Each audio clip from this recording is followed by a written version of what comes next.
I'm Chris. I play guitar. This will destroy you. I'm Jeremy, play guitar, this will destroy you. I'm Mike, play with Russian Circles. I'm Robin. I play guitar and Maybeshewill. I'm John. I play guitar and Maybeshewill.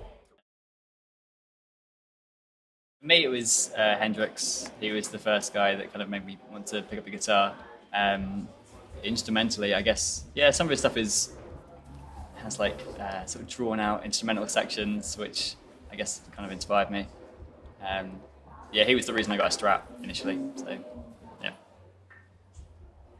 Bill's my older brother. He got one, I was jealous, so I got one and tried to be better than him at it. Old Silver and rivalry. Yeah. I love Van Halen as a kid, and so that got me into guitar right away. Then I guess combination of Mogwai and Don Caballero got me started on the whole instrumental thing, and that was off to the races from there. Yeah, Gustavo Santaolalla probably got me started into instrumental. I was pretty into like Metallica when I was in middle school, so that probably got me started playing guitar. Instrumental music wise, so dug Godspeed You Black Emperor quite a bit when I was in high school. So I was a Smashing Pumpkins guy, which I now regret. I'll get out of here. We all do. We all That's do. some untouchable stuff. You're Back in the day, man, yeah. I like good stuff. A few crimes later on there. Yeah, most definitely. I think it's grown a lot. Sometimes not for the better, but sometimes for. And it's been really interesting to see how much it's grown, especially here in Europe. We kind of got our start here way before we did in the States. So, yeah, it's been very interesting to see how it's going. It seems to be a very international thing. Like it doesn't seem to be restricted to any particular countries. Like something going on everywhere, and that's quite nice. Sort of like the beauty of instrumental stuff is that it does kind of break down the language barrier thing. So yeah, anyone can do it and sort of connect with people immediately rather than have the language as a sort of sticking issue. China was weird. Did not expect that. Russia and the Ukraine for us. The whole sort of like Eastern Bloc area we kind of go down really well in. I don't know why, but yeah. I'm shocked by everywhere. There's nowhere in particular that really stands out. Yeah. Each one's like, son of a bitch, people came. All right, nice. I'm with you there. I'm still shocked that people show up. Yeah, You know? they're still coming? All right, Yeah. cool. I think music in general, it's just Yeah, definitely. every genre has benefited from it, so I think everyone's, yeah, it's out there. So if you're like, oh, you like this band, check this other band out if you like them. So it is helpful for exploring other avenues of a similar genre. But And what about festivals like Art Tangent? yeah, especially here, where it's kind of like a very niche kind of thing, where like you hear a lot of bands, I've heard about them, never seen them, but this is kind of thing where I'll finally see them because we're all under one tent together, Less is more. I'm with you there. Yeah. 100%. Yeah. Think of a melody and let there be a catchy groove or a melody. Don't do too much. That's boring. No one wants to watch someone just play notes to satisfy themselves. An instrumental band should be any different than a band with a vocalist, I feel. It's not a huge line in the sand. There should be a hook and something catchy and move on, and a part. The song should speak to you no matter what, whether it's with lyrics or without. That's not a huge change, I feel like. yeah, there isn't a magic pedal that'll get what you need. I feel like it kind of lies in the song. I guess I don't know. Mm-hmm. Yeah, melody is everything when it comes down to it, and textures. Agreed. Well, look good naked with it. We'll distract from all weird moles and bad tattoos. I am a serial monogamist when it comes to guitars. I don't have a backup. I only play one, so I don't look anymore. I'm married. Nice. Yep, just got the one. Yeah. Always toured with one guitar. Happily married. What is it about those guitars that makes them so such a perfect union? Well, we were broke for a Yeah, long time. broke, being so- broke, and then you just get used to them, and then everything else feels weird. So, yeah.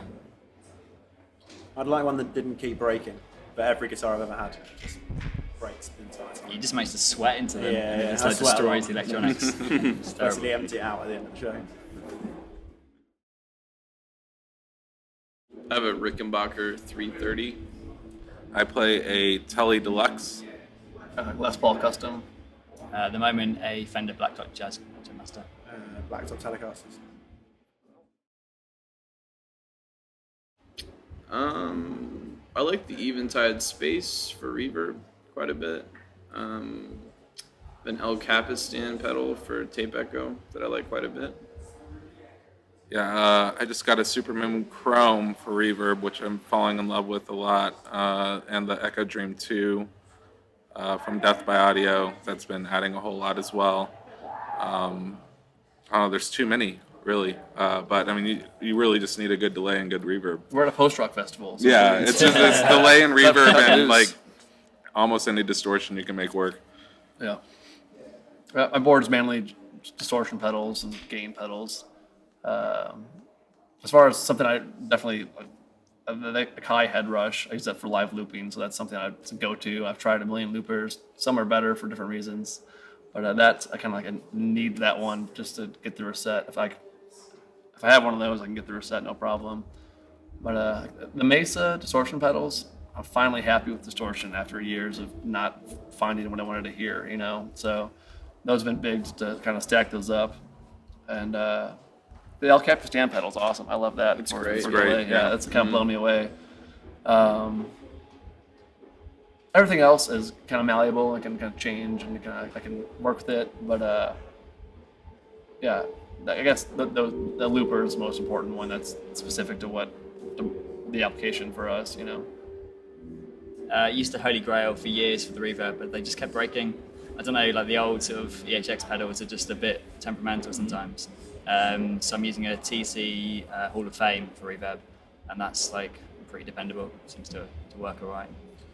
I just kind of discovered Mr. Black, a Turner, which is like, it's a reverb, but it does like the crystallizing top thing, which is pretty cool. I really want to get one of those, man. Yeah, They're it's great. amazing. The Paid so much Supermoon input is tax is for it. great as well. That's what I was, Which yeah. one? The Supermoon Chrome. Oh, right, That's the one I so just same got. time. That's when I was falling in Oh, love with. right. Mr. Black makes some good stuff. Yeah, it's the first one I've tried. Sponsor us. To a point. I mean, definitely Yeah. delay. Definitely. I mean, it's like almost a joke at this point for all of us, I assume. Yeah, But, yeah. It's the core, but I mean, it's interesting delving into pedals that modulate the sound. That's kind of something I'm more interested in. But I feel like delay and reverb are kind of the backbone. Yeah. I mean, as a result of that, do you feel there's some sort of stigma against like post-rock guitarists in sort of online communities? Have you seen any of that? Or? There is a bit of a joke that you have to have a delay and a reverb, and then you can be in a post-rock band. But, And you see the tremolo picking, I guess. Yeah.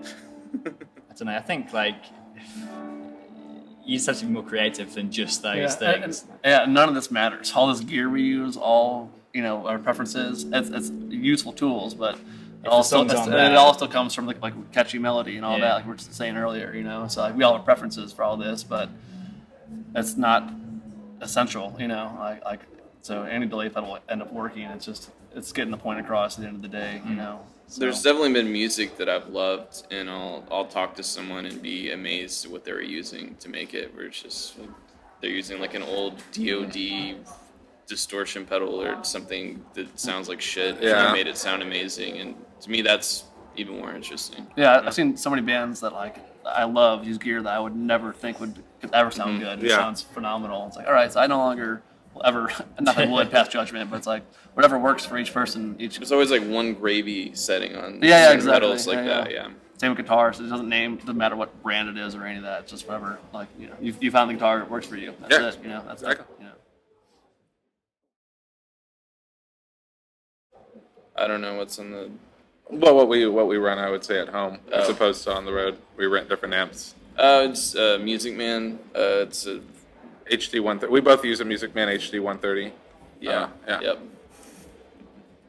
I use Varellin amps. They're a Meat Smoke, which is like a louder, high watt amp, or higher wattage amp, and a Laux, which is like a 100-watt amp, a guitar amp, and they're just really well-made amps. They can turn it up very loud, a lot of headroom without getting too muddy. So that's all. I don't need much for an amp. Just a loud, clean sound. All the grit comes from the pedal board. So those amps excel at just the more I turn them up, the better they sound. There's endless amounts of headroom. So that's important for me, and they're good at that. JCM 800 I've used for years, which actually belongs to John. But yeah, it's just like a great sort of like workhorse amp. It just, you can crank it and it sounds great. There's a lot of power to it. It just works. I use Orange Thunderbird 200. It's pretty loud. Yeah, really nice clean. It's great. So the key thing here is loud, lots of headroom, yeah? Yeah, depending on what you're doing, for sure. Definitely having it break up nicely and like it kind of in a like organic fashion is something that's important to me with an amp. Yeah, for sure. It's nice to have a little bit of grit back there.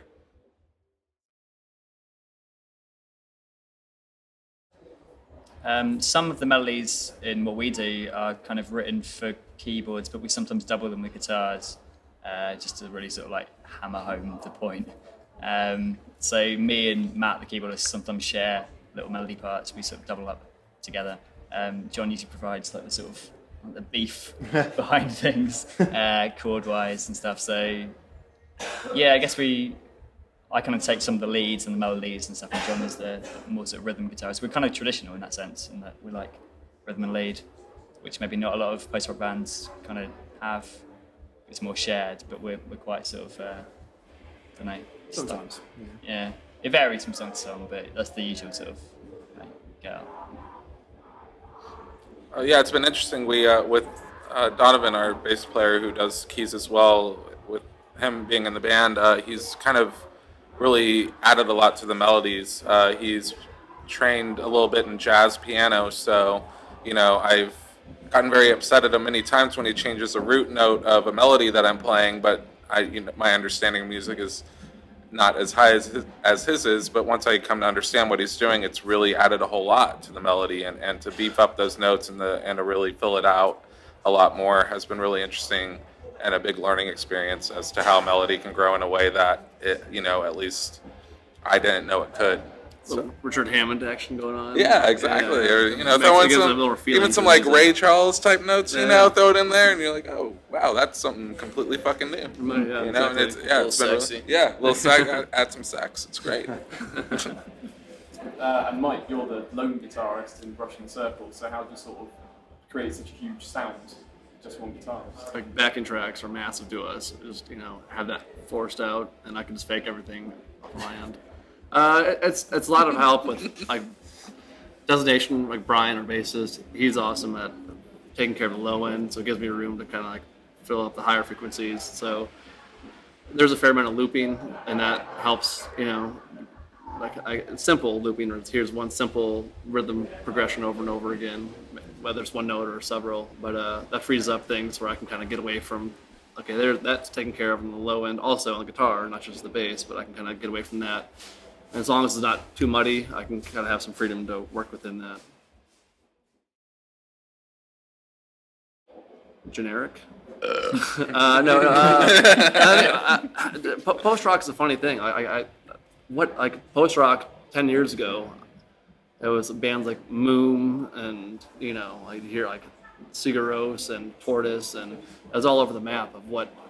I'm sure all of us have a different idea of what it is. I feel like it used to be more like out there and different instrumentation, and not just a rock band jumping out of the norm of like song structure and being instrumental. But to me, it doesn't mean a whole lot, to be honest. Not in a bad way. It just I don't know, like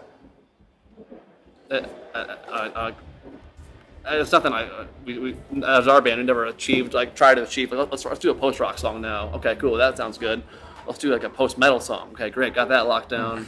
Now let's do an ambient song. Cool, perfect. Like the more you try to do that, the less fun it is and less rewarding to kind of find yourself. But I love many post rock bands. Don't get me wrong, but no band wants to go out and like label themselves into a niche thing, which happens with But it doesn't mean a whole lot to me, but that's just. It's kind of useful for like grouping bands together because like we've benefited from that term because people, assign us that label, and then people who are into other bands that have been termed post rock like check us out, and it's been like a beneficial like sort of I guess marketing thing for us. Like, I don't know, people are into a post rock band and they check out another post rock band, then it's sort of like spirals from that.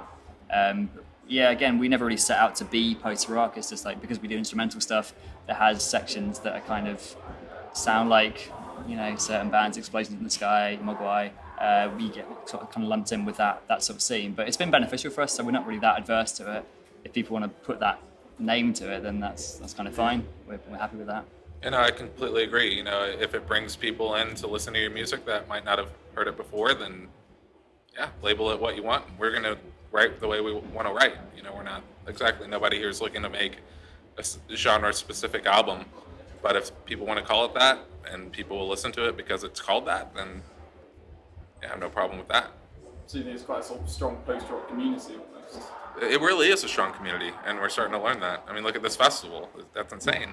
It's constantly morphing and changing, and I definitely think it's positive that people can discover music that way. So I think it's definitely a positive. And it is good that it's changing. It's not hopefully not narrowing down. I guess that was my fear. It's like it's getting too defined as one thing. There's It's almost like, offshoots and other and things, like which makes it's rad to see different bands popping up like under the umbrella of post rock. Oh, cool! So like you can still take it different places, not just be a dynamic rock band. You know, because that gets kind of tired after a while. There is an element of that. Like, you tend to find, like, from touring, and you get sort of local support to just like take on the idea of being a post rock band, and then like what we were saying with like delay pedals and reverb. It's just like that's what they do. They just have the sound. They don't really have the ideas, and that can be kind of damaging to, I don't know. It's just not a good thing to. It's literally one in every sound. Yeah. There is like a post rock band. And that's kind of boring. But I think there's still plenty of exciting stuff, and people operating under that kind of banner. So it's a good sort of like genre to be associated with. We're, I don't know, kind of proud to be like a part of it. The people that walk up to you after every show and ask you if you need a vocalist. Everyone gets it. Yeah. Or you'd be a lot better if you had a singer. Yeah, that one's that's a great. good one too. We first had our first like song released online like 10 years ago or so. Someone, this is back in the MySpace days. He's like, you know what? I set up a page. I added vocals to your song for you. And if you don't mind checking it out, it'd be great. This should be great, sure. And Anthony, wherever you are, we fucking got so much entertainment out of this. It was called Anthony's Russian Circles Project, and the song was called The Murder, or Carpe was the first song, but he called it The Murder. And it's right aligned with our ideology about just life in general, but it's about raping and killing a girl. I'm like, that's why we don't have votes. It's like that's what he's thinking. You couldn't be more off the mark, my friend. It was just like, man, is there ever a reason why not to have vocals? Interpretation. It's Anthony's Russian Circles Project. So that nailed it right there for us. Like, that's why, like, because that is not good. Yeah. So. No, we've talked about maybe releasing. We get a lot of people sending in tracks with vocals on it, and we've joked about releasing an album of our favorite ones that have come through, but they're always a good laugh. Always. We've never had that. No one's ever. It's fun. Oh, just wait. It'll happen. Yeah, it will happen. Yeah. I think there's a lot of freedom because you don't have to. Freedom in many ways. You don't have to worry about when the vocals can come back in, and you're worried about somebody, who's. It's also freeing in the mix, like in a live setting. We can all kind of push ourselves louder. Just be louder. Yeah, exactly. And they're not competing. Like, well, will that step on the vocals? And it's like, no, there's no vocals. You can kind of push it further. So I think there's ultimate, endless freedom, to be honest. I think we touched on it earlier, but the universal aspect of it too, just touring worldwide. I mean, it's universal. I mean that's definitely something that's positive about it.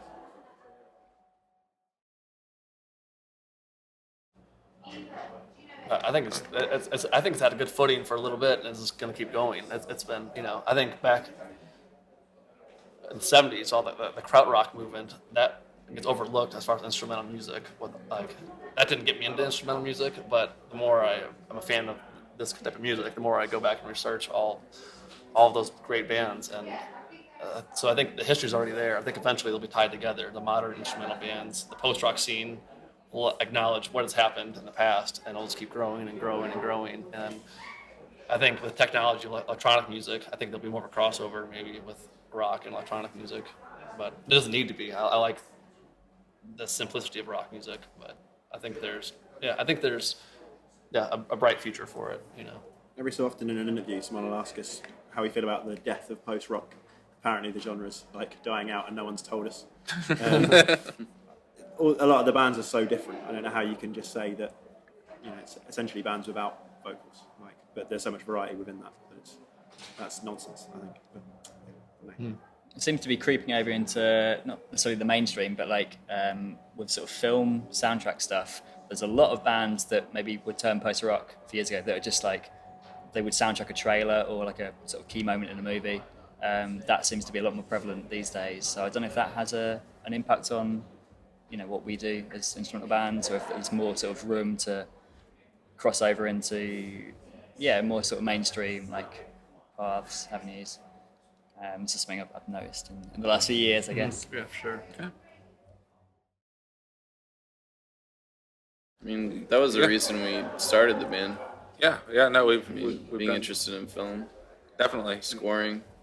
Yeah, we've done quite a bit, and we hope to keep doing more. It's kind of where we want to get, and I think most post-rock bands would want to get there because it's just the best way to get paid to do it. And with that, I think we're done. Oh, So thanks very much, guys. Great, thank you very much. Sorry to make us all look like assholes at the end there. We also like assholes.